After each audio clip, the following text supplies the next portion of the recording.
그러니까 너무 조급하게 생각하지 말고 어쩌면 그런 치료의 과정을 그냥 하나의 그냥 일상생활 중에 하나라고 생각을 하시고 접근하시는 게 오히려 좀 더 마음적으로 편하지 않을까 싶습니다.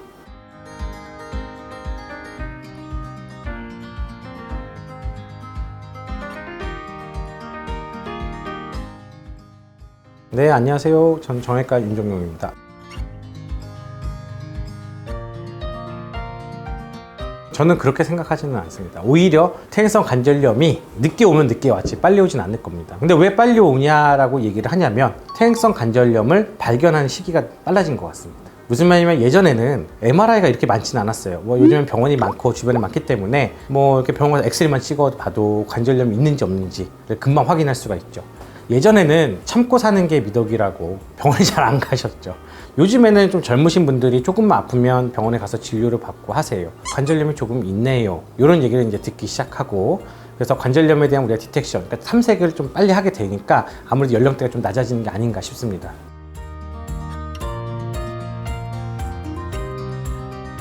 이게 40대 초반하고 40대 후반이 조금 달라요.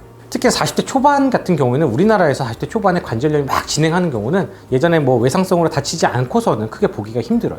근데 40대 후반인 경우에는 아무래도 이제 한 10년 정도 더 쓴 거잖아요. 그러면 이제 50대가 되기 전이니까 아무래도 좀 운동도 많이 하시고 쪼그려서 일을 많이 하시는 분들 같은 경우는 관절염이 오는 경우도 있습니다.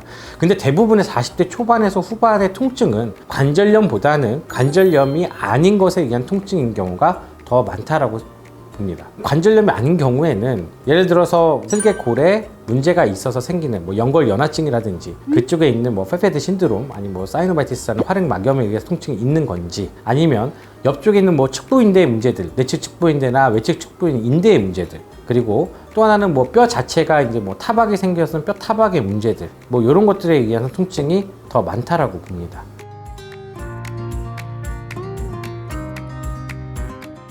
우리가 줄기세포라든지 뭔가를 재생을 시키는 치료가 필요하지 않다면 실질적으로 가장 필요한 게 뭐냐?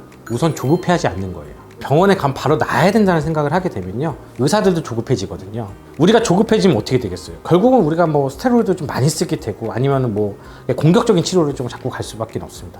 그래서 제가 40대 초반에서 후반에 오시는 분들은 처음에 오시면 무조건 약을 드려요. 약 일주일치 먹고 이분이 아픈 게 지금 당장 우리가 엑스레이 상에서 안 좋아서 MRI를 찍어서 뭔가 재생을 해야 될 환자가 아니고, 아픈 지가 얼마 안 됐다는지 하면은 원래 정형외과적으로 가장 중요한 게 쉬고 얼음찜질 해주고 가장 근본적인 치료 아닙니까? 통증이 계속 생기면 차근차근 하나씩 가보는 게 가장 중요한 포인트라고 생각합니다. 가장 환자분들이 알고 있어야 될 거는 자꾸 통증에 변화가 없고 계속 불편한 게 좋아지지 않는다면 치료가 조금 그때그때 환자에 맞게 좀 바꿔줘야 되는 건 필요가 있다. 그거는 의사의 노력하고 관심이 좀 필요한 거다라고 생각이 듭니다. 네, 원장님 오늘 말씀 감사드립니다. 네, 감사합니다.